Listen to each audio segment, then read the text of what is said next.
Blog Talk Radio.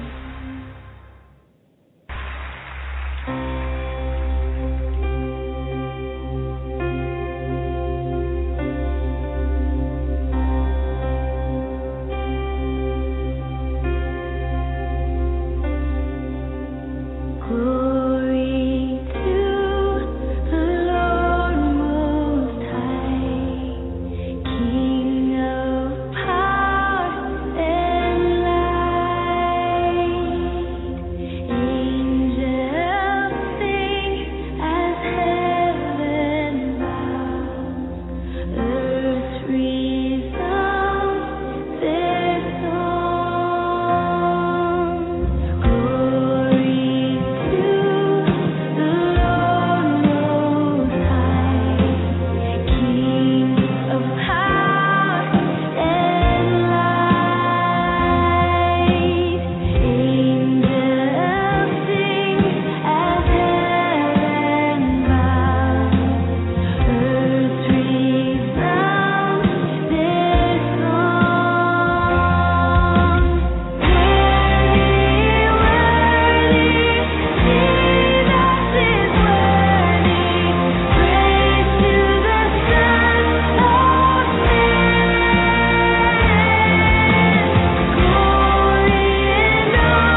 Welcome, friends, readers, listeners, and viewers from across America and around the world. I'm your host, Zen Garcia. This is FallenAngels.tv.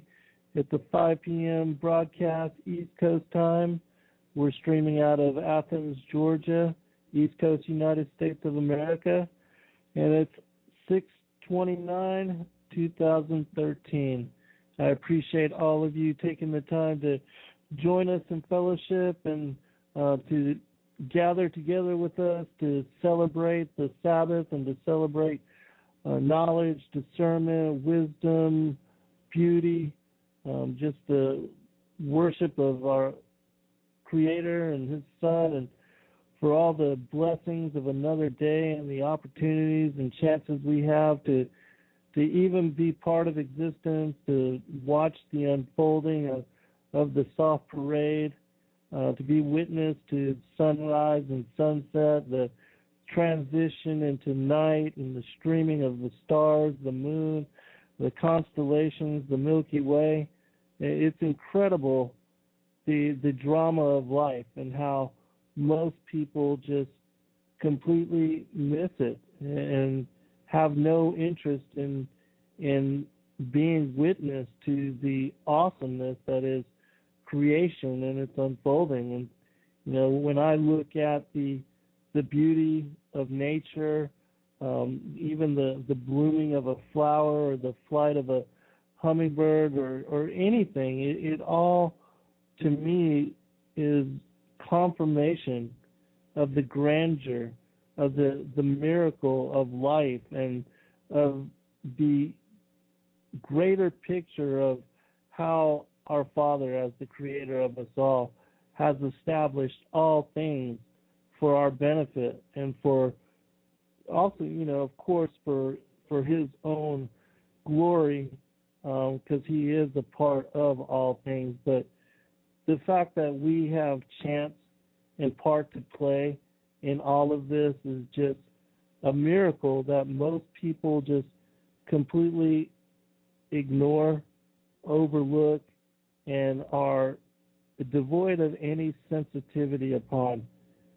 And so I implore you to use this day and this moment to reach out to your loved ones, to your family members, to your children, to overlook the little things that are sometimes nonsensical, meaningless, those things that cause division, cause bickerings and fights and struggles where we get mad at one another, because we are not promised any more tomorrows, and at any point life could be taken away from us or our loved ones. And so use this moment and this day to embrace your loved ones, reach out to them, let them know how you feel, and encourage them in whatever way you can with your walk, your example, your relationship with the Father and the Son. Let them know that you are concerned for them and for their eternal inheritance, their salvation, and their everlasting existence. And you'll have a chance to share your testimony with them. But anyways, let me go ahead and bring Robert on. Robert, are you there, brother? I am here, and boy, am I happy. I am feeling good. I'm so glad to be on your show, and I love that resounding introduction you just gave about the Lord's creation. I think that the beauty of Lord's creation, the absolute, unparalleled magnitude of it extends all the way through everything, including His Word. And with His blessing, we certainly will bring some of that out for the people out there to kind of ponder. I'm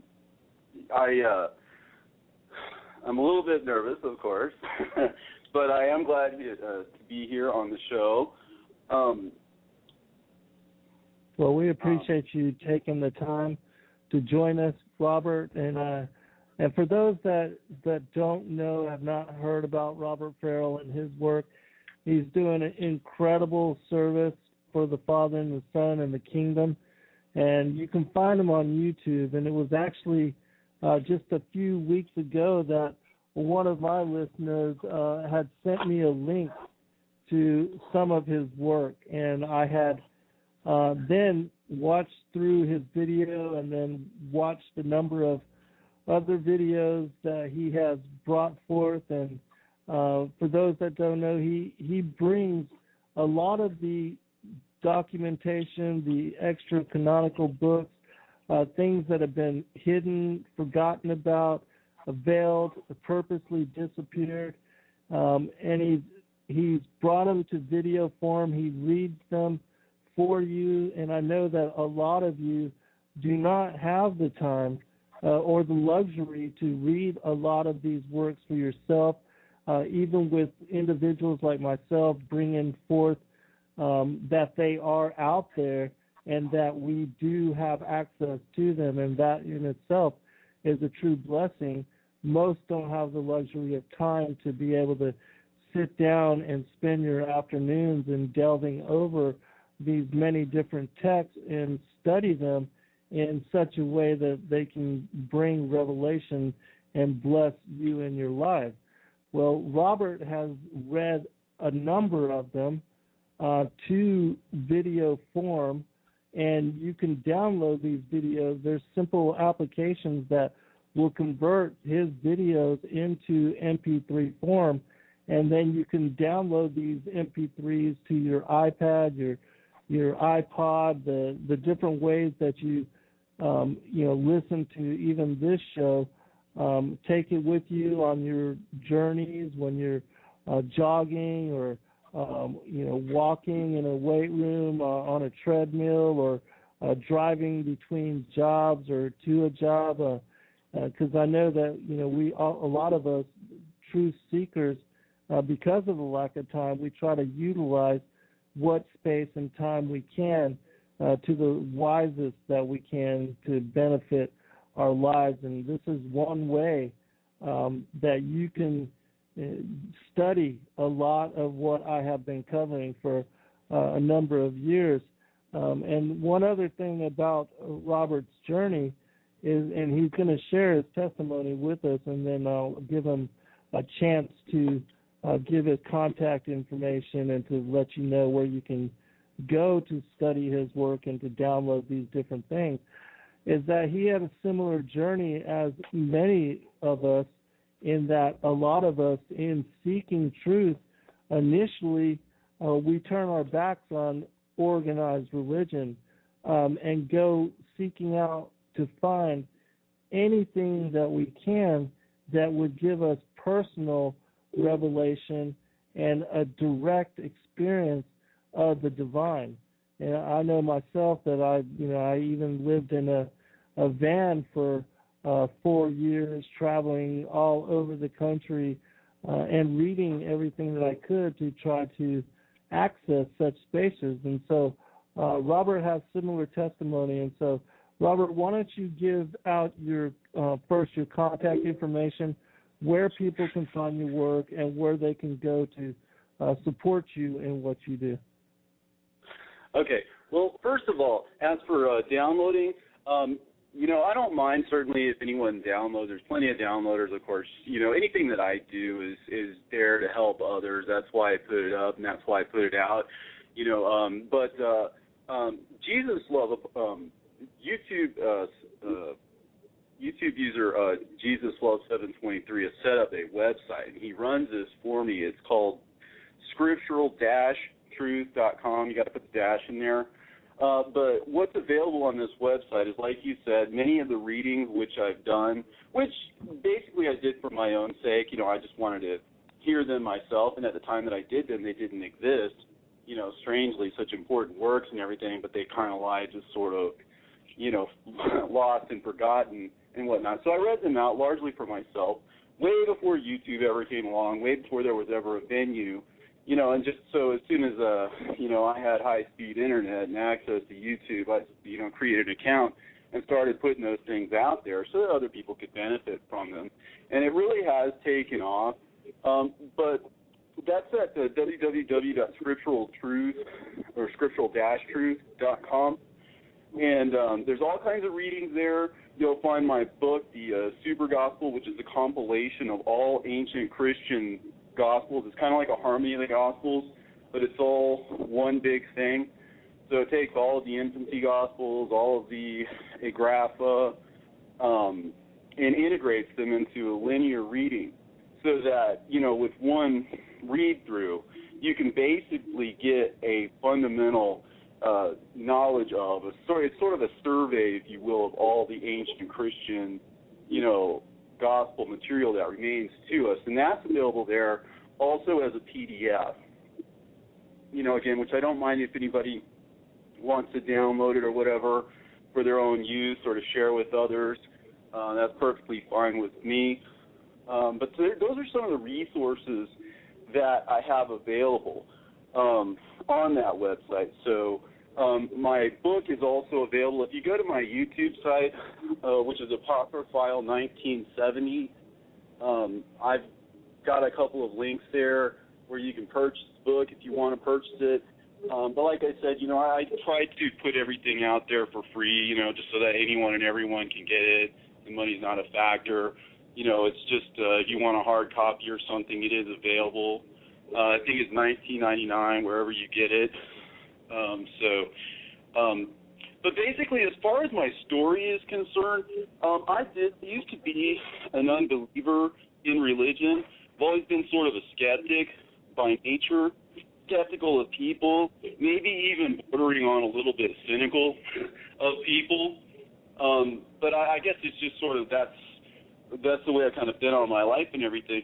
But, one of the things I was wary of was Christians, because people who were of a religious faith, I always sort of deemed them to be sort of simple. Like, you would believe in a giant flood, you would believe in a fish that swallows somebody and spits them up 3 days later. And, a lot of that stuff just struck me as implausible, to say the least, especially when there's nothing in your everyday, world that seems to, happen that way.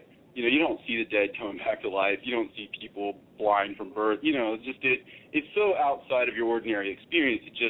You would almost reject it completely out of hand. But some interesting things started to happen to me as, time wore on. I used to sort of challenge God just in my mind, shaking my fist and saying, if you're really there, why don't you show yourself to me? Just give me something, I'll believe it. If you show me something. And sure enough, he started doing things in my life that, I could see his hand in it. It's not necessarily something that would translate, to other people, but, I'd ask a question and the answer would be there. I'd need something and there it would be. And it was little things like that, and I started to kind of question to myself, well, if there is no God, why do these things keep happening to me? It was as if he had taken me up on my challenge, to reveal himself to me in a way that I would understand. And so eventually I caved in, it was so overwhelming to me that I started looking at the Bible, and it just so happened by coincidence, if you want to call it that, there was a Baptist minister that was working the same place I was working. And he taught me about not only was it, it wasn't enough just to believe in God, but that you had to give your life over to him. So it sort of took it out of the sphere of just sheer intellection, and brought it into, the arena of faith for me. And so after some time, he convinced me that was what needed to happen, and I saw that was what needed to happen. And he led me to Christ. We said the sinner's prayer, and, I was changed. I literally had changed at that point. But something of my cynicism, I guess, or my basic distrust of people was kind of still there. I started going to church and started doing what everybody else did and thinking and just saying, the kinds of same things that other people were saying, because I figured, well, I was wrong. I could learn from these people, that was the way now. And it wasn't very far into it that I decided I needed to read the Bible. I needed to become literate in the scriptures, because it was a new life. I was starting over, and I needed to know what to do, and I needed to know just what it is that I was getting myself into. So like a lot of people, you start reading the scriptures, and when you're a neophyte, I think especially, or when you're close to God, you take his word seriously, and there were things that would stick out along the way, like references to books, like the book of Yashar and other books along the way that I would notice that weren't in the Bible. And from one of my previous experiences, by the way, being in when I was in college, one of my roommates was Catholic, and I, having grown up sort of agnostic / atheist my whole life, I never really went to church, voluntarily. I was dragged a time or two, but I did. His Bible actually had more books in it, and I questioned him about this because I didn't know at the time that there were these different canons. And he just said very matter-of-factly that, the Catholic book has, Bible has more books in it than the Protestant book, or Protestant Bible. And that really kind of freaked me out at the time, because how is it that you have all of these different varieties of Christians and then you have all of these different canons? It didn't make sense to me that this would be. And finally, the last straw was after having read Jude and finally figured out through reading several different Bibles and their footnotes that this was actually a reference to a book that was outside of the canon. Then my antenna went way up, because at that point, you're basically asked to believe either a writer of the New Testament scriptures or your pastor. In my mind being the way it was, sort of very black and white, very, skeptical, I guess, of men, it wasn't hard for me to side with God on this. It wasn't hard for me to side with Jude on this. And so kind of thus began my foray into apocryphal writings. I found out that this book still existed, and you had to go to a secular bookstore to order it because all the Christian bookstores that I went to didn't carry it. And, so all of the different barriers that I ran into and all the different flack that I started getting from all of my fellow Christians and from, Christian institutions like the churches and the Christian bookstores and stuff, they weren't very cooperative when it came to finding out about these things. And they weren't very accepting of people who, delved into these kinds of things and asked these kinds of questions. And so it put some distance between me and the institutions, that I was just getting into. I realized that wasn't the place for someone like me, at least at the time, because I just could not fit in with the cookie-cutter sort of mentality. And I don't know how much this, parallels your experience of it, but I suspect a lot of people out there who start asking these kinds of questions and noticing these kinds of things have a similar kind of, experience, with, orthodoxy or with institutions or with, Christianity as it now exists. And, so that's kind of how it started with me. And so in order to become familiar with these books, I started reading them out loud onto tape. Because if I had an hour or two or three or whatever to put together, well, that meant that I could listen to it while I was at work, or I could listen to it while I was out doing yard work, right? Just doing this and that. And so it started kind of sinking in just what it was these people were saying. And so, the thing that surprised me was how consistent a lot of these writings were with what I had already accepted and what Christians already accept. There wasn't this huge difference between these two sets of books that people were telling me were there. It didn't seem that way to me, as I was doing it. And so years went by, and I ended up with many dozens, possibly even over 100. I haven't counted these tapes of different books because there just are so many of them. And they're so voluminous. We're talking in huge volumes of things to read, and so, that's kind of basically how it started out. Now, hey, Robert, let me cut in here for just a second. Sure. For those that, as far as the extra-canonical and the extra-biblical books, what most people don't realize is that there are literally tens of thousands of texts out there available to the seeker to read and to come to discernment on, and that fill in the blanks and they give greater detail on what is the foundation of the canon. And then there are also many books mentioned within the Old and the New Testament that we no longer even have access to. And I'm talking about like the Book of the Covenant, the Book of the Wars of the Lord, the Book of the Seers, the Book of Jasher, the Book of Jubilees, and you can look this up for yourself. I'll even detail a particular document that gives mention of all these different many texts. The Manner of the Kingdom, the Book of Statutes, the Book of Samuel the Seer, all these different texts that are mentioned within the canon that we do not even have access to. And there's also particular scriptures and passages that relate these different missing books.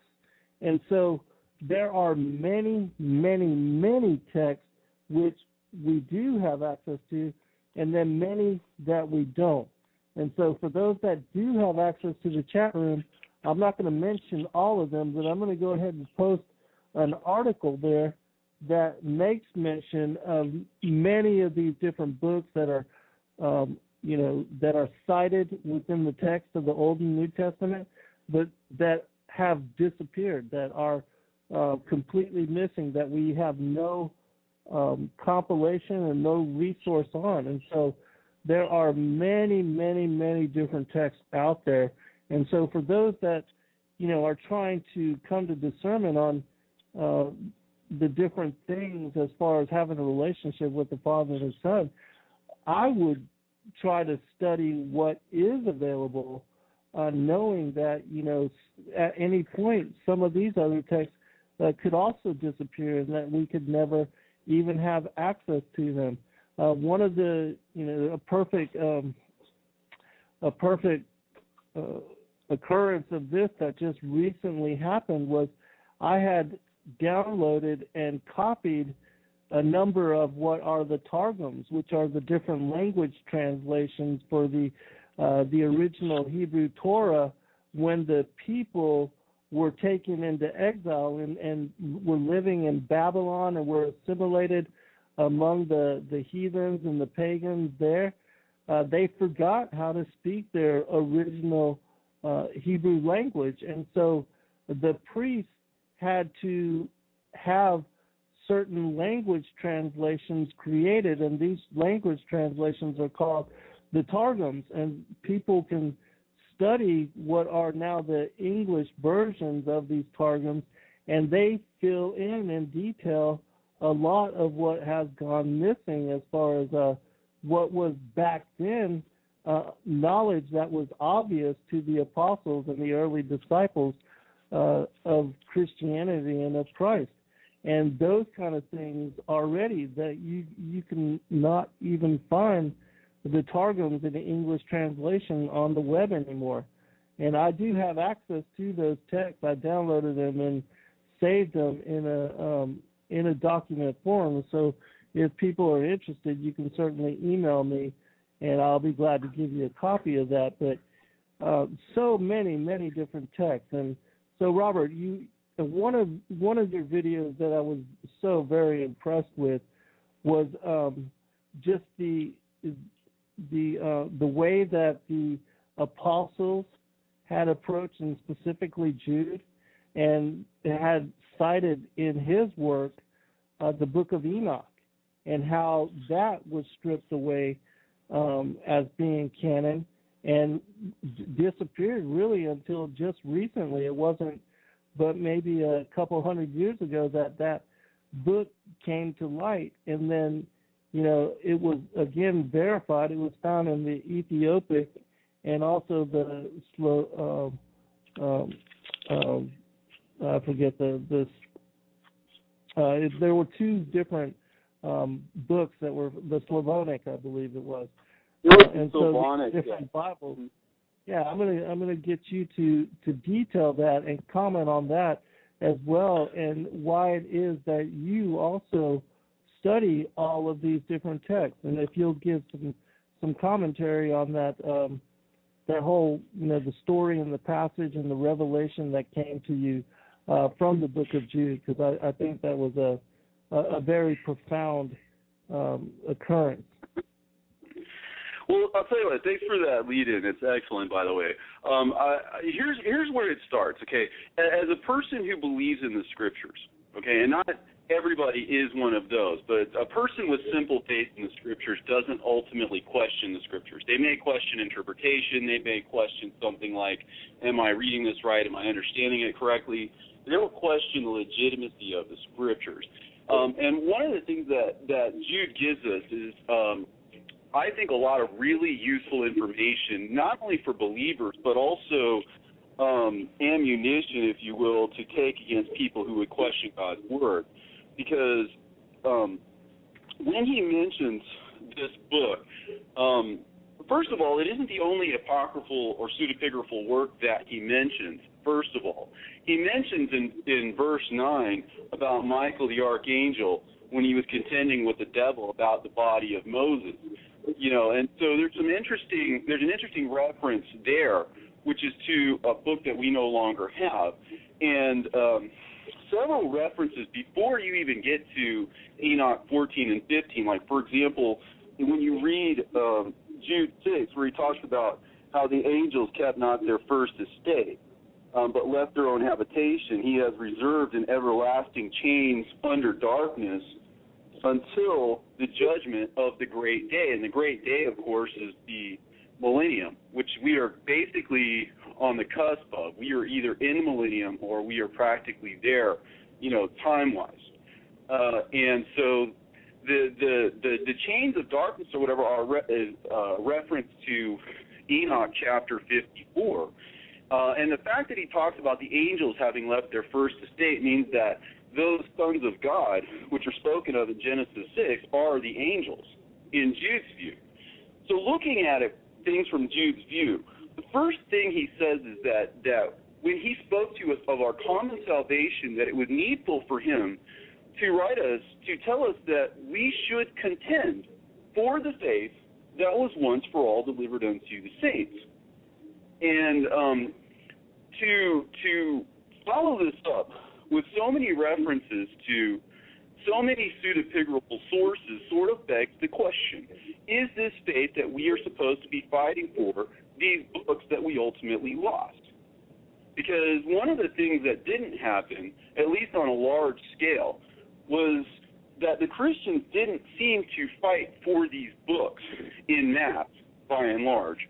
I think there was a lot of resistance to the infiltrators and the canonizers when they first came in, but they quickly took over because this book is about people who are infiltrating the church, taking over the church. It says there's certain men crept in unawares who were before of old ordained to this condemnation. And that sort of was a cryptic reference to the book of Enoch also. I forget just exactly where it says that, but talks about how they deny the Lord of the spirits and his Messiah, which is also spoken of in 2 Peter. But one person who did fight for this faith and seemingly did fight for the book of Jude, interestingly enough, is the Apostle Peter himself. This is where the plot really gets interesting. Because, again, that sort of begs the question, just why did he do that? And to actually take the book of Jude and actually write a book around it in the sense of, like, defending it, the sense of, like, upholding it, gives it a certain special a status, if you will, in the canon as having been the only New Testament book to have another book essentially written around it, one could say devoted to it. As if to say there were people who questioned the book or who questioned the sources behind the book, and that Peter answered that, by writing his book structurally around it. Because this is probably the most fascinating feature about the New Testament as a whole, is because you have two books. Seeing it with that paradigm, you essentially have two books out of 27 in the New Testament whose primary function seems to be to not only legitimize these books by their references to them, by their seeming defense of them. And this is not insignificant. If there were 2 books in the New Testament about anything at all, that we should devote, study to getting down to the bottom of just what it is that those books were actually about, because whatever 2 books would be writing about, it would seem to be important. And when you read the book of Enoch, it sort of answers that question in the first chapter. Because when you open that book, the way that book opens up is the words of the blessing of Enoch, wherewith he blessed the elect and righteous, who will be living in the day of tribulation when all the wicked and the godless sort of be removed. So, and it says, and you hear the parable, so Enoch, a righteous man whose eyes were opened by God, saw the vision of the Holy One in the heavens, which the angels showed me, and from them I heard everything. And from them I understood as I saw, but not for this generation, but for a remote one, which is for to come, concerning the elect. I said and took my parable concerning them. So, taking all of these facts into account, it takes a little bit of insight here, but once you see it, it's sort of impossible not to see it. What seems to be happening is this. There was a belief early on in Christianity as to the veracity of these extra-canonical, and I don't say extra-biblical because the book of Enoch is quoted in the Bible, the Assumption of Moses is quoted in the Bible, the Wisdom of Solomon is quoted in the Bible, etc. There are these biblical quotes. So to say that it's extra-biblical isn't really technically correct. It's extra-canonical. And the thing about these extra-canonical books, the way in which Jude seems to be devoted to them, the way in which Peter takes Jude under wing, if you will. And he even caps it off with an interesting proverb. He says, look, these men are like a dog that returns to its own vomit, and like a sow that once washed goes wallowing, back in the mud. Well, the interesting implication of a statement like that is the dog that returns to its own vomit is from the canonical book of Proverbs, chapter 26. But the part about the sow that goes wallowing in the mud is from the pseudepigraphal story of Ahikar. You can look this up, Ahikar 7, verse 27. And if you look that up, you'll see the very same proverb. So here you have Peter not only defending Jude, but also quoting another pseudepigraphal source of his own. You see? And so what he's doing is he's answering this question structurally. Because, see, when Enoch says that it's not for his generation, that means it's to be excluded. But it is for a remote generation. He means that at some point it will become included. And at some point it will become recognized. So, in other words, you're not dealing with the simple question of is it inspired or is it not inspired? Because the question is more along the lines of who is it inspired for and when? And Enoch answers that question first thing in chapter 1. So Jude, having gotten all the way down to verse 1:9, right, certainly read verse 1:1, verse 1:2, verse 1:3, and got that knowledge, had that knowledge clear in his head, knew that that book was for a future time. Okay? Peter must have also, having taken up Jude and defended Jude, must have had that very same insight. The book was not for his generation, but for the generation at the time of the Lord's coming. And so this explains why Jude and Peter are written the way they are. Because someone had come up to Peter and, let's just say, asked a simple, straightforward question. Is it cool to read books like The Assumption of Moses? Is Enoch actually inspired? Should we have this in our canon? Well, ordinarily you would think he has two choices. He either says yes or he says no. Now, apparently this is a question because he's addressing it. But he doesn't exactly say yes or no. So by keeping it in suspense, he allows what is supposed to happen on its own. In other words, because it's left for men to surmise just what it is that he means by taking Jude to himself. In other words, is he watering it down or is he defending it? You know, is he giving us reasons to reject Enoch by leaving out that quote? Or is he keeping it out of the canon until such time as it's meant to be reintroduced? You know, and that's an interesting question because the answer really lies in the fact that he very easily could have said yes or no. He very easily could have said, no, Enoch is bogus, all that stuff is fake. Or he could have alternatively said, no, Enoch is genuine. The assumption of Moses is genuine. But either one of those answers would have spoiled the entire purpose of that book, to not be for his generation, to not be for the generation of the interim, but to be for the final generation. And here we stand at the cusp of that time. Literally, according to biblical chronology, we don't know the exact day, we don't know the exact hour, but we have a pretty good idea we're right at that point somewhere. I mean, Jesus was only 2,000 years ago. And, so at the time, there were 4,000 years into it, according to many chronologies. I know they don't all agree, and it's hard to pin it down.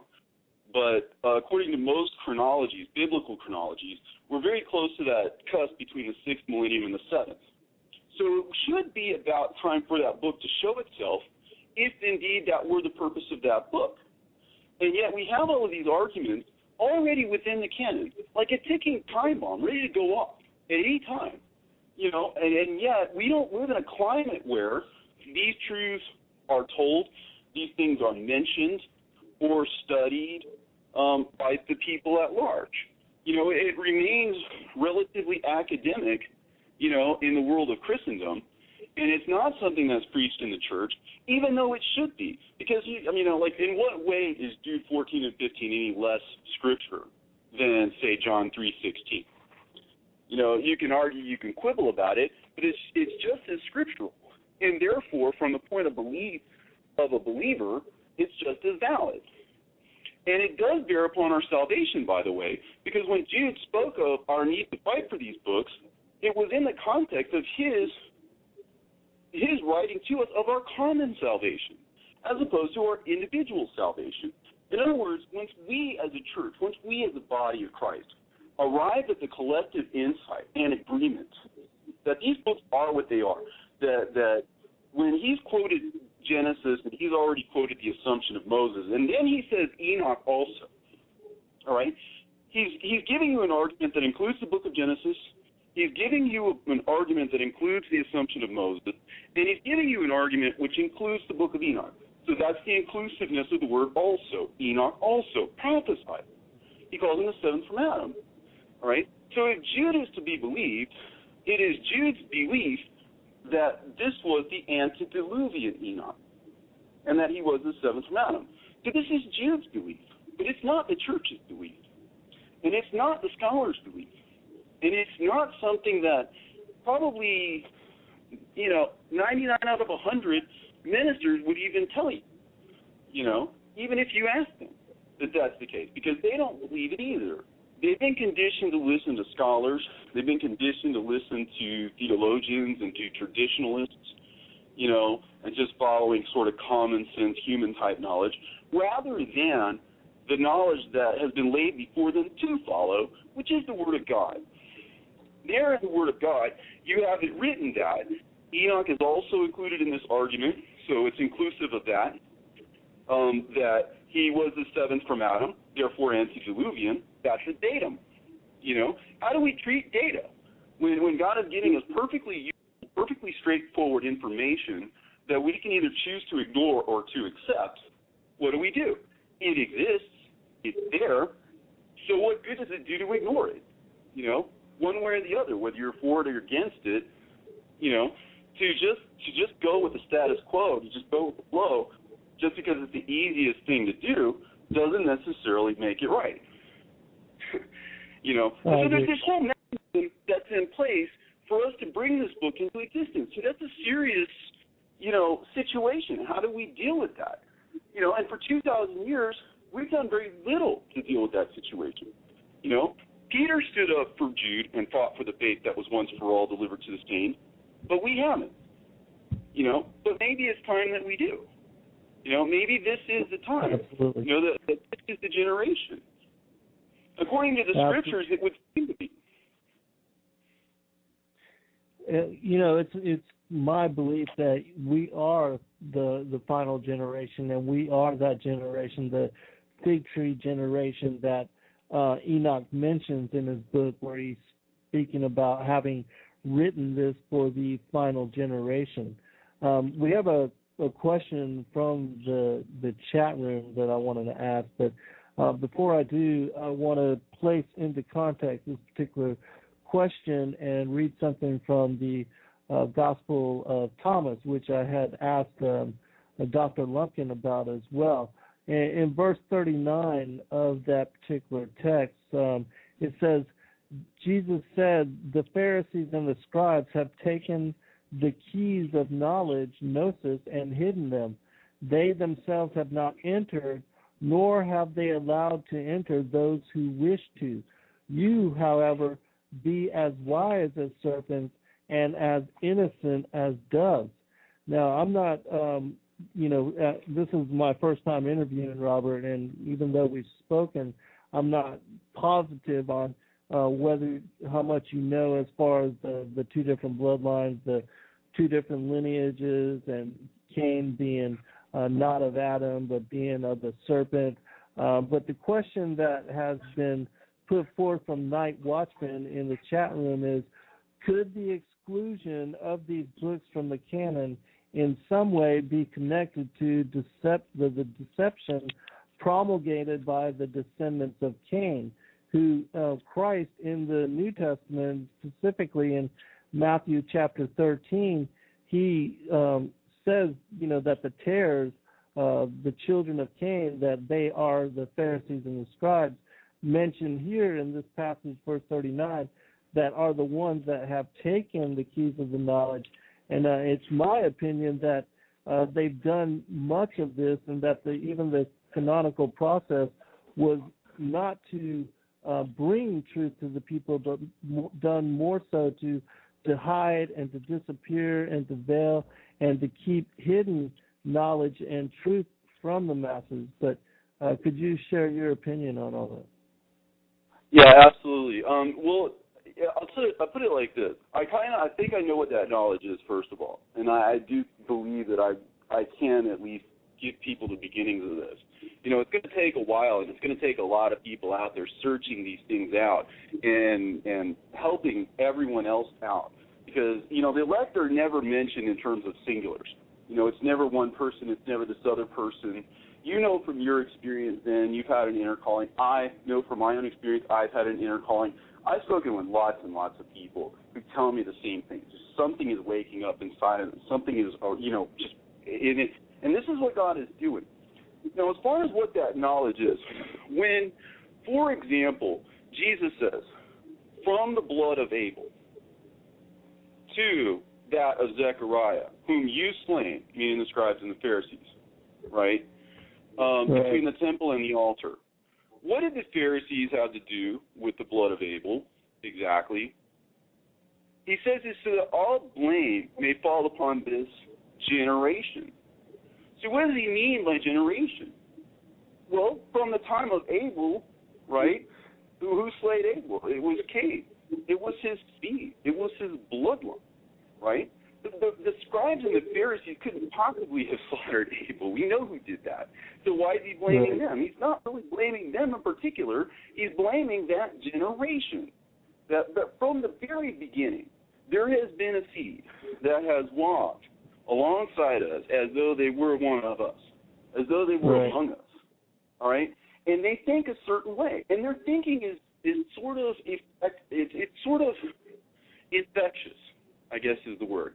It seems logical. It's plausible. It's specious.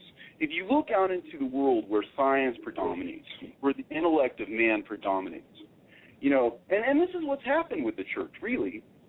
But as far as, because they've fallen prey to the whole logic. Anytime you ask somebody why Enoch was left out of the Bible, they don't appeal to scriptural evidence exactly.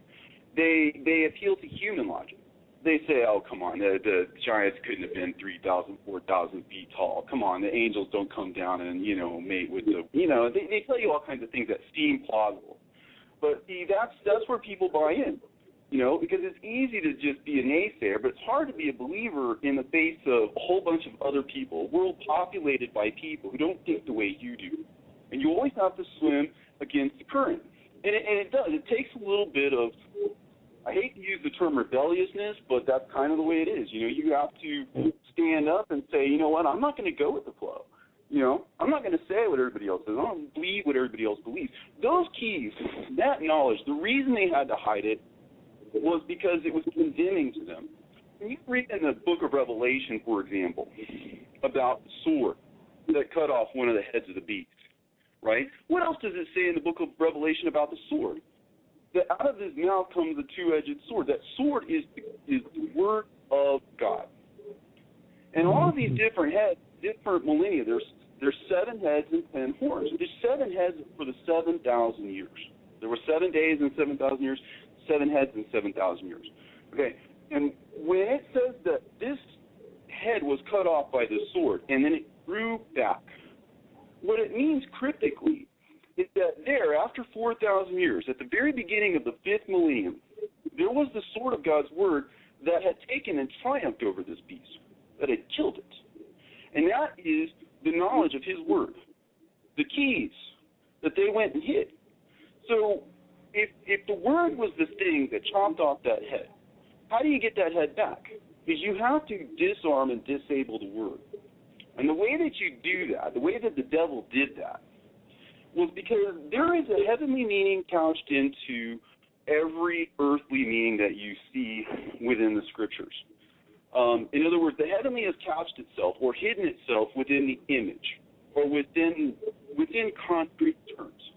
And you can recover these keys. These keys are recoverable if you know a few tricks. I hate to call them tricks, but just for the sake of simplicity, they're things that you can look for. And then as you look for them, you start noticing them. And as you start taking and generalizing that information, then you start to notice that it keeps on working, you know, and it keeps on revealing other things, and it leads to other knowledge. And it's all consistent with what we've been talking about. There's knowledge that's been taken and hidden. There's literal information that's been taken and hidden. There are things that are before our eyes, like Jude, like 2 Peter. You can see from the very fact, for example, that they took Jude and buried it away from 2 Peter. They didn't want you thinking about these things. This is one of those ways in which they hid things. They took and buried it, right? Took it away from its context so that you would notice it. That's one thing. But, like, for example, when you understand a few things like the meanings behind words, that every word has its parabolic meaning. Like, for example, doctrines, winds of doctrines. You do not be blown about by every wind of doctrine, right? Well, if you just take it in the sense of a parable, that when you see the word wind, what you should be thinking is doctrines, right? Or when in Jude or in James, where it compares these unstable people to wild waves of the sea, right? When you see the imagery of a wild wave, well, what's attached to that meaning is the wavering, the unstable people, as Jude puts it, they're wild waves of the sea foaming up their own shame. And then when you see, for example, in John 1:1, in the beginning was the Word, and the Word was with God, and a little bit later it says that the Word became flesh and dwelt among us. So, in other words, Jesus is the Word incarnate. And then with Peter, for example, he says, okay, that when he gained his insight, he says, well, thou art Peter, and upon this rock will I build my church. So Peter is associated with rock. And the reason why I bring these all up is because, okay, now that you have those kind of given keys, that kind of information, to just give it to you, you know, just straight up, if you know what to look for. It's just metaphors, right? It paints a picture. Because, like, for example, when Peter is crossing the sea, if he represents the church, okay, and Jesus, who is the Logos, comes walking across the sea, which is time, and they all think he's a ghost. They don't think that he's real. And he says, if you are who you say you are, Peter being the church, right, then summon me to yourself. Right? And Jesus says, okay, sure. Yeshua says, come on. And so Peter, who represents the church, is looking at Jesus, who represents the Logos, right? And as he's approaching Jesus, he is able to walk upon the sea being this age. He sent them out ahead of him, right? So this is a time element. And as soon as he starts walking upon the sea, or it is transcendent of this age and this people and this teaching, in other words, it shows us that through looking at the Logos directly, like as in confronting what we're seeing in Jude, confronting what we're seeing in 2 Peter. When we keep our eyes on the Logos, we are capable of transcendence. The church once had this transcendence. This is the information that's being imparted to us through these codes. Okay? And so when the wind, or these doctrines, because remember when they were rolling, the winds were contrary. So the doctrines were contrary. So when he took his eyes off the Logos and started to pay attention to the waves, which are these waverers, right? Which these infiltrators, the wild waves of the sea, they're foaming up their own shame, right? So it's painting a picture, and by means of that picture, when you take those keys and then decode based on your observation, based on your knowledge of how to get these keys and how to use these keys, right? And just keep on using these keys. You know, anytime you want to know something, you just keep on plugging them in until it reveals itself to you. That Peter, the church, sank into the world, in other words, because he was paying attention to these false doctrines and these infiltrators of the church who are the wild waves. And that he sank into the sea, which is this age, and that's basically where we are now. And then it's the Logos, then, which is the Word of God itself, that now pulls the church up and out of it, right? Mm-hmm. And so that paints a picture of how we are to end up. You know, how by looking back upon and reaching out to the Word, the Logos itself, we can be saved from this age, you know? So there is a happy ending to it all after all. Sure, we sink into the world. Sure, we become, in effect, defiled by all of these false doctrines. And we have our transcendence stripped away from us by these infiltrators of the church, you know, as happened to Peter. You see, then it's telling us what's going to happen in church history. So this was all coded in prospect. So now, in retrospect, as we look upon it and we regain these keys, right, now we can use this to preach the good news, if you will, to the world, to let them all know. Now we're gaining eyes to see, we're gaining ears to hear, you know, and we're putting this piece by piece together into a giant puzzle that is complete, that explains literally everything, you know. And the longer I've looked at it, the more I've looked into it, the farther it goes. I've never seen an end to it, and I've never seen where it didn't work. You know, so to me, it's just, and I've been at this for 20 years. I've never seen where it didn't work, you know, and that's what's impressive to me more than anything. Because as a skeptic and as somebody who really has a strong sense of what's rational and logical when it comes to facts and data, you know, for Christianity to contain all of this information inherent within it, and yet people don't see it. And it's spread out literally throughout the Scriptures, and people don't see it. And it's scattered across the Scriptures. See, that's step one. Then when you go to the book of Enoch and you see the reservoirs of the winds, then you think, oh, doctrines are being let out at certain key points because the winds are doctrines, right? And then you realize what he means by, he took up this parable and said, Enoch, a righteous man who opened it. It's because you understand that this book is also written in the language of parables. And that all of these books have that common underlying parabolic aspect to it.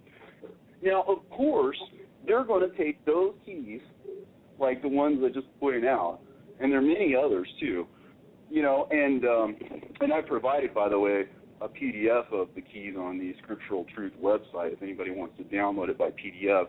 And I'm still working on it. I'll probably be working on it forever, but you know, it's fairly complete, or not complete, but fairly, you know, usable. And in any case, but that's why they had to hide this stuff. Then there were things that were encoded in the Old Testament that must have been just as revealing to the people at that time to see these keys as so threatening that they had to be taken and hidden. But that's why they did it. You know, it wasn't just about power. It was about their being done with, you know. It was about their end, you know, them being judged, you know. And it's not hard to see from their point of view why they wouldn't want these things to be known. They wouldn't want that to be cut off. They want to be able to disarm, with the fleshly end, if you will, of God's word. They want you to see winds as winds and waves as waves, and then Peter is Peter and Yeshua is Yeshua, and that's it, right? So that's the fleshly end of the spectrum. So he had sort of a choice. Either he was going to infiltrate the church and play up the fleshly aspects, or he was going to let the church be and let these ideas flourish. So in a way, he was sort of maneuvered into the position of having to run the church. That was the position that God essentially put, Lucifer and his dominions in, was that of our caretakers, that he would turn into, if you will, an angel of light for the purposes of creating a substitute light, which was provided him, by the way, because also in the book of Revelation you see that a great sword was given him. And since the sword is God's word, it means that he used God's word, in other words, to destroy the church. And the way that he did it was by enforcing the old canon, the Pharisaic canon. That was a false concept, because when you understand how to read the Word of God, there are not these boundaries. They don't exist. Wind is doctrine, whether you're looking at Wisdom of Solomon, whether you're looking at Paul's writings, whether you're looking at the Book of Enoch, it all translates just the same way.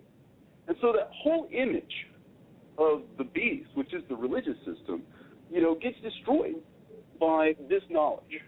And so this is the power that it contains and the promise that is inherent within it, for us to be able to overcome it. After having gone through this 2,000-year period or whatever, we can finally cast these people out of the church and bring a restoration, and, go back to the way it was at the beginning. Because the end is at the beginning. That's the original teaching. We arrived at what we knew from the first. And that's essence of it, to try to get that back, to fight for the faith that was once for all entrusted to the saints. Well, I see, a great awakening happening along that line, and there is a great movement because one of the things is that people that have relied on pastors and preachers and mainstream organized churches and religions, they are seeing things, the esoteric and supernatural nature of the world, being witness to things like the fallen angels and ghostly apparitions, things that cannot be explained, even though they're veiled and they're contained within the Word. Those that are teaching them are not giving people the answers. And so a lot of people have taken it upon themselves to start to do some of their own homework, some of their own research, and they're seeking deeper than they ever have before, especially now that, so many have been awakened to the conspiratorial side of what is reality, the New World Order, Satan being the power, principality, the ruler over this fallen state of being in this fallen world. He even tempted Christ and said that if you would just bow to me, I'd give you all the kingdoms of the world. And so people are starting to seek deeper answers. And for those that, woke up to like the events of 9/11, different things like that, their research into those aspects, the demonic aspects of who the fallen angels are, the line of Cain, and how they're responsible for having stolen and hidden and stripped away so much what is knowledge, is bringing them also back to study of the Word. They're being led to chapters like Genesis chapter 6, where it speaks about the sons of God mating with the daughters of man, creating a race of giants, how this race of giants became cannibalistic, and how they have been warring against the seed of the woman, the seed of the serpent warring against the seed of the woman, explains, the megalithic structures found worldwide, all these different things.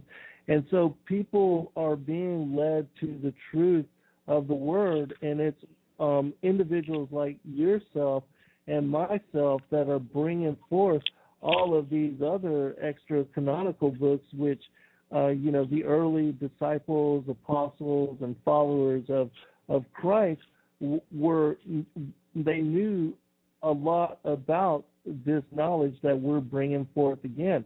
And so it's creating a great awakening.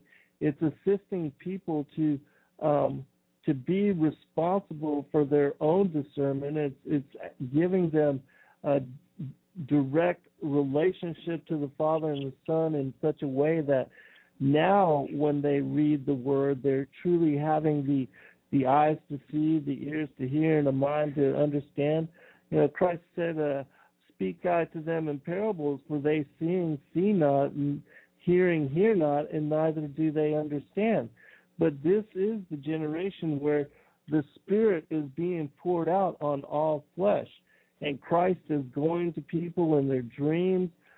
So many are being awakened to the great war and the battle that we're in. And so, most people beforehand had no idea of the contest, and had no idea, nor really any interest in the deeper aspects of life, our higher purpose, our role, our missions for being here. Nobody really was even questioning, what this life is about, who we are, why we're here. Everybody was basically comfortable, like the Laodicean church, just amused by the vain entertainments and distractions of this world. But things have changed to a large degree, especially over the last 10, 15 years, and especially since the events of 9/11. The economy's been inflated with debt. Children are being forced to move back into with their parents. The American dream has been busted, and so people are being forced to seek out answers and to look at life with renewed perspective and to try to understand the deeper aspects of it. We're refined by fire, and we're still at the beginning of sorrows. And so, but there is a lot of seeking, and people are no longer just okay with the prosperity doctrine and that everything's okay and that we're going to fly out of here anyways, and you don't have to worry about any of the things that are coming upon us, because people are struggling, and they're having a difficult time feeding their families. There's outside of every major metropolitan city now, there's tent cities. There's not enough good jobs available, and people can sense the urgency of the times that we're in, and it's just a matter of peace comes sudden destruction, and that at any time the world could be turned even further upside down from where it is. And so I think with the youth, they had once been so hopeless and not being given the answers to really understand and to what we're dealing with as far as the reality. But there are so many people that have stood themselves up, individuals like yourselves and myself that have taken on the role of being a watchman to the people, that have decided to sound the trumpet, even at the risk of our lives, to do the work of the kingdom, to make that a priority. And the Father and the Son have awakened so many to the discernment of what's going on that the answers are now making themselves available. And those keys which have been hidden for so long are presenting themselves again to the people, so that if you really seek and if you're really hungry to know, there is availability as far as truth out there to lead you to correct discernment. And so, Robert, let's get you to comment on that, and then I'd like for you to, because we're quickly running out of time, I'd like for you to once again give out your contact information and then talk a little bit about what you see coming as far as the short term, the future. Okay. Well, first of all, again, my contact information. If you want to download any of the PDFs or you want to download the Super Gospel, a great many of my readings and whatnot are available at www.scriptural-truth.com. You can always go to my YouTube site, which is Apocryphile, APOCRYPHILE, 1970. And, again, I don't mind if you use the YouTube downloader or whatever to download any of that stuff. Fine with me. I like to support my channel, but, of course, more important if you guys have that information and use it. Because, again, speaking of what you just mentioned, I think that a lot of us have been at this for a long time. Some of us probably have a decent head start over others. I know I've been at this for 20 years now, actually longer than that. Because I hadn't been a Christian for very long before I started coming to these conclusions. I just barely got my feet wet in it, and quickly realized that there was so much more to it than people were saying. And so I've been at this for a very long time myself. And I think it's because when he says he comes, he's going to come quickly. And that there are going to be people who are ready, and there are going to be people who aren't. And when And this is why we really have to shout this from the rooftops, because, we are essentially involved in this whole transition. There is work for us to do. There is this for us to, and the function of the elect, just to let you know, we are not at odds with the church at all.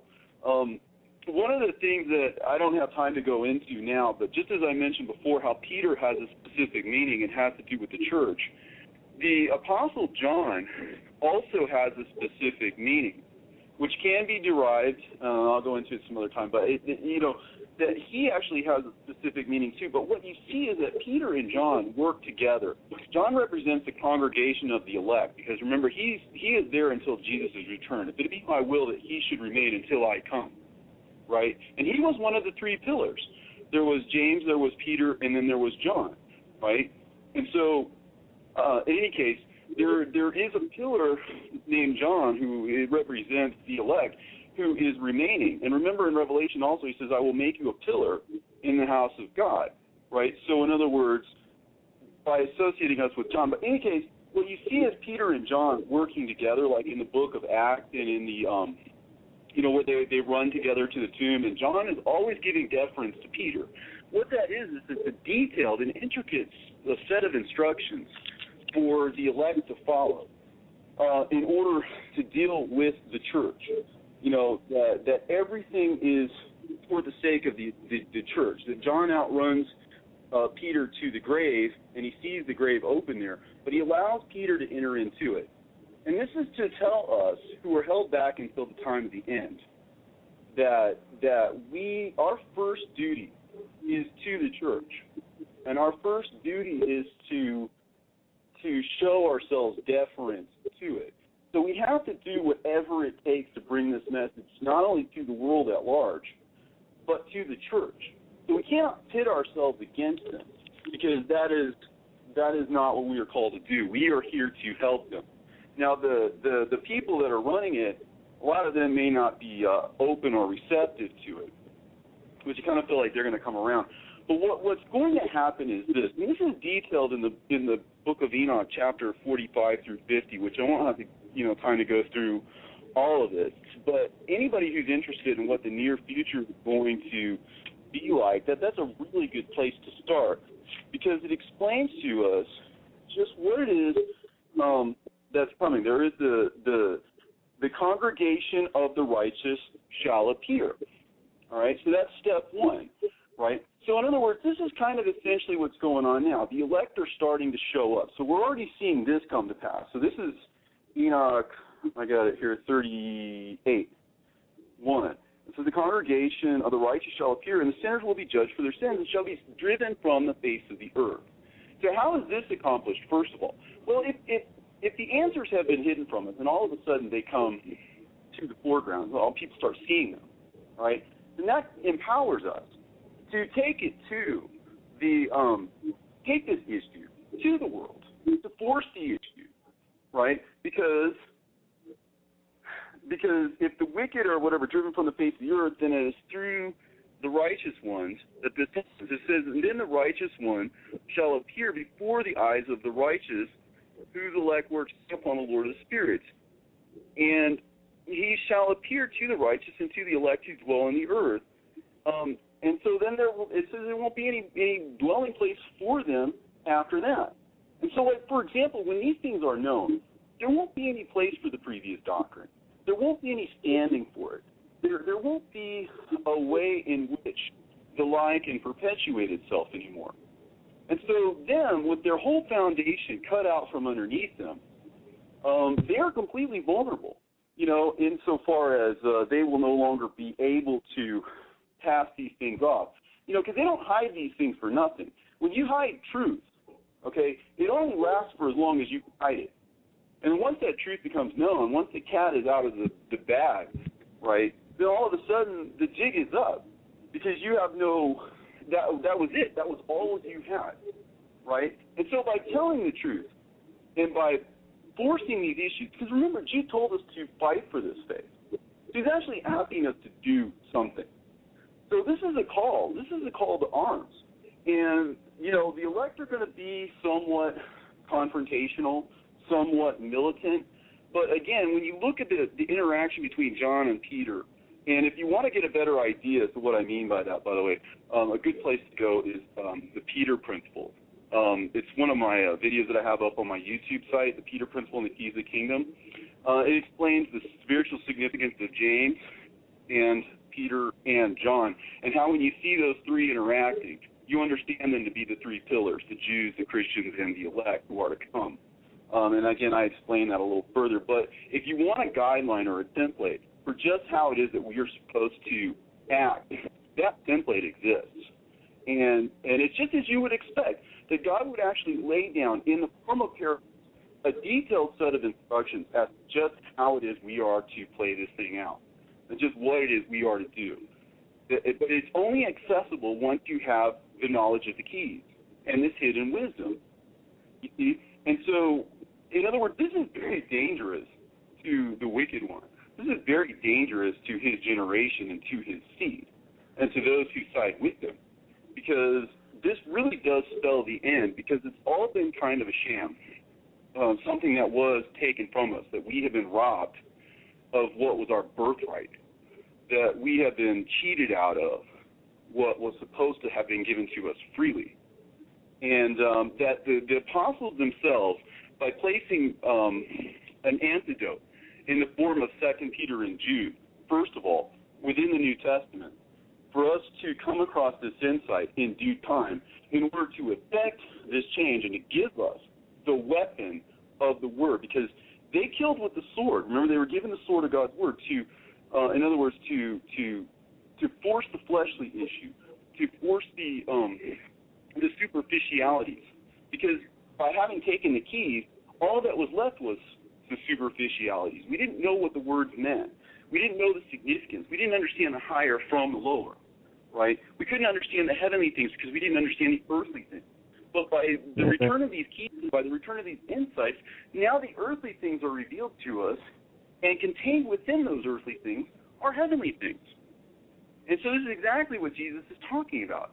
But if you have to understand the earthly things in order to understand the heavenly things, because the heavenly things have been couched in the earthly. But the upshot of it is that it's all there to empower us. And it's all there to create a situation where we can stand and be bold, and really just about as pugnacious and insistent as we need to be in order to make these things happen. This is a call to arms, and frankly, it's nothing short of a revolution, and the important thing to realize is because the instructions are there, because the information is present, we all know just exactly how to act, and since we all agree on the source, then we all legitimately will look to one another to act according to a certain ethic and a code.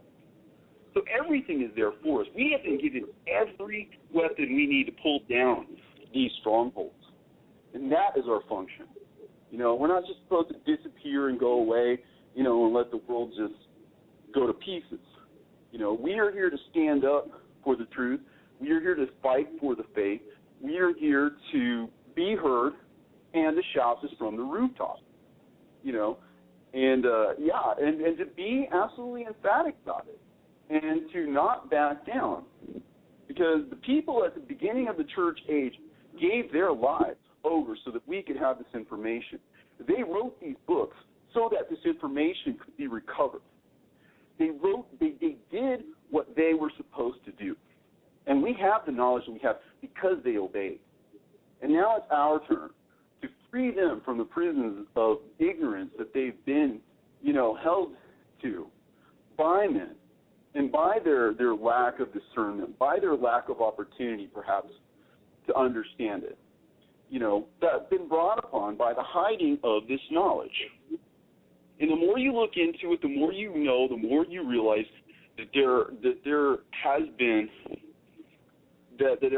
been a hand of evil in this all the time, and yet there has been God's hand in this as well. Yes. And He's made it recoverable. And I believe that you're doing what you know to do to recover, this mystery, for the people. And then I'm doing the same thing. And then we've been called to do this independently of one another, each of us. And I'm sure there's a great many others of us out there who feel this urge, who feel this leading, and you're doing what you can to put the weapons and the tools in the hands of the people. I'm doing the same thing. We all need to do that. We all need to do whatever we can to make sure that this does happen, because this isn't just mere intellection. This isn't just academic. This is real. It's actually happening, and that the reason why we can do this is because God has put this in there for us to find, for us to realize in due time. And looking at, where we are in time, this is the time to do it. So all the pieces are in place. All the pieces are there. And, it's just a matter of our boldness and our willingness to stand up for truth. Because He says, I will give you a mouth and a wisdom which no one will be able to deny or to gainsay. And see, why do they avoid the topics? They avoid the topic because there's really no way to argue around it. Their position is largely indefensible, against the book of Enoch because of what Jude says and because of what Peter did. They knew what Peter did. That was why they took Jude away from Peter, because they knew, not because they didn't know. Anybody who didn't know would say, this letter is a lot like this letter. Let's put them together, But it was because they did know that they said, oh, no, we can't have people finding this out. Not when we need them to come through us, not when we want to have the power, not when, this is about us preserving, our seed on this earth for another 2,000 years, that we're not going to give this up. We're going to take the time that, is left to us, and they did, but now it's time to bind up Satan, and his minions and be done with them. And let the truth actually flow like it is supposed to. Our minds are being renewed. Sorry. Yeah, no, I wish we had more time, and I'm definitely going to invite you to come on with us again at some other point. But I wanted to read one final quote. This is from the Assumption of Moses, and then I'm going to give you a chance for final commentary. It says this: accordingly, He designed and devised me, speaking of Moses, and He prepared me before the foundation of the world, that I should be the mediator of His covenant. And now I declare unto you that the time of the years of my life is fulfilled, and I am passing away to sleep with my fathers, even in the presence of all the people. And in order and receive this writing, that you may know how to preserve the books which I shall deliver unto you. And you shall set these in order and anoint them with oil of cedar and put them away in earthen vessels in the place which He made from the beginning of the creation of the world, that His name should be called upon until the day of repentance, in the visitation wherewith the Lord will visit them in the consummation of the end of the days.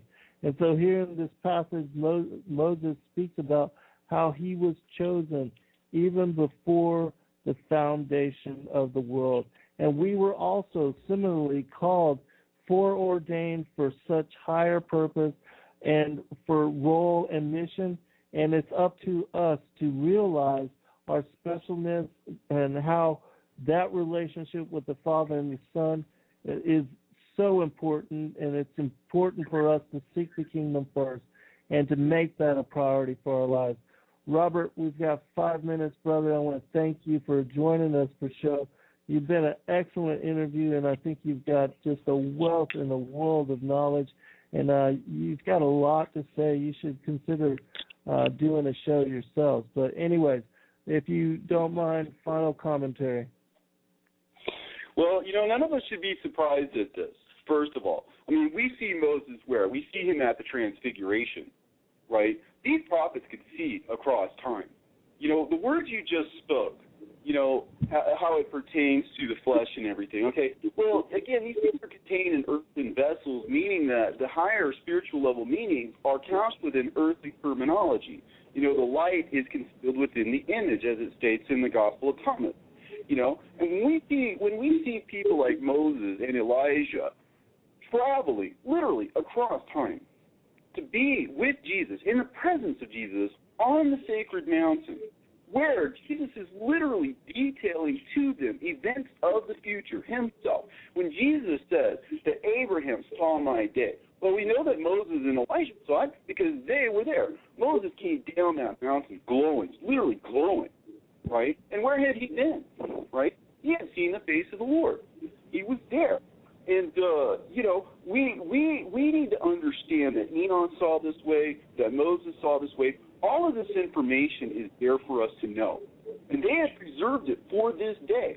And this is the day. This is where we are. And it's a foregone conclusion. It is going to happen. You do your part or you don't. You help or you don't. You gather or you scatter, right? But it's a day of decision, and you have to decide. And that's what's really important here, is do you have the guts to take this to the people? Do you have the fortitude? Because this is what's been entrusted to us, the faith that was once entrusted to the saints, once for all. And once this is known again, I believe there's a very high expectation for people to be on board. This is why I could not be idle myself, because I understood the duty that was involved in this. And I think you sensed your duty in all this, and I think that anybody who understands this will sense that they have talent, that they have time, that they have gifts, that they have resources, and that they need to do what the prophets have asked them to do, which is to help them to become understood so that we all can have a common collective salvation. Jude was writing to us of our common salvation, not our individual salvation, our common salvation. And that's what this is about. This is about all of us getting out of here. This is about all of us making this happen, And the elect are many. The multitude of the wise is the safety of the world. And that's what God is bringing forth. Anybody who can understand this stuff and can find this stuff and can see this stuff, can chase 1,000. And 2 of us can chase 10,000, It's time to act, and it's time to know. And I think the time is short. And all of us see these things happening all around us. You mentioned all the grim news in the world. But there's good news, There is an answer to all of this stuff. And it contains an incredible power and an incredible mystery that is absolutely mind-boggling. And that's about all I can say about it at this point. It's huge. It's immense. That was perfect, brother. And once again, I appreciate you. We're 10 seconds out. I'll see everybody next Sabbath, and we'll definitely bring Robert on with us again. God bless all. Good night. God bless. God bless, brother.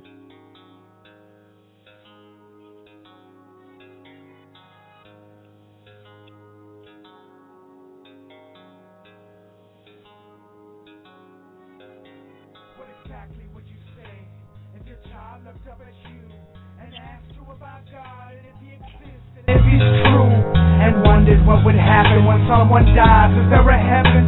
And what about that man up on the cross? Am I forgiven? How exactly would you answer those hopeful little lies when you're college educated and convinced it's all a lie? Sure, you went to Sunday school when you were young, but that was then. You're above those simple thoughts now. The only God you know is man. Are you saddened and ashamed to tell this little soul that you don't believe in anything and have no reason and no hope? There's no heaven and no meaning. There's no purpose to our lives. Did you believe we're just evolved, random mutations come alive? You know better than an insect, son, and when you die, that's it. I've learned through education that good and bad just don't exist. It's all just evolution. It's survival of the fittest. And we can get you a prescription when your life becomes depressed. I'm sorry that I've crumbled all your hopes and all your dreams, but it's time you realize that life's not what it seems. Are you lost? Are you alone? Are you convinced that life does not make sense? Have you forgotten that God even exists? Have you replaced all that was real for a life of cannabis and created your own truth? A happy atheist? Are you lost? Are you alone? Are you convinced that life does not make sense? Have you forgotten that God even exists? Have you replaced all that was real for a life of cannabis and created your own truth? A happy atheist? You realize your answers could just shatter all these dreams and everything that ever mattered to this precious little being who had belief in certain peace and received that inner voice inside his conscience. His conscious mind believes, and it sickens you to think, 'cause you've been driven by your ego and your greed, and he sees that you don't practice what you preach. You've lost your dignity, and you've succeeded in destroying all beliefs and defeated all his real hopes and dreams. They might never be retrieved, and the flame within his heart almost completely is extinguished, and the holes within his soul are filled with mimics, and the message of God's grace within his mind has been diminished, because the answers that you gave him took a piece of his existence, and the power of your words were unforeseen, and in that very moment you destroyed the very purpose of his being, and now he's lost, he's alone, and he's convinced that life does not make sense, and he's forgotten that God even exists. He's replaced all that was real for a life of counterfeits and created his own truth. A happy atheist. Are you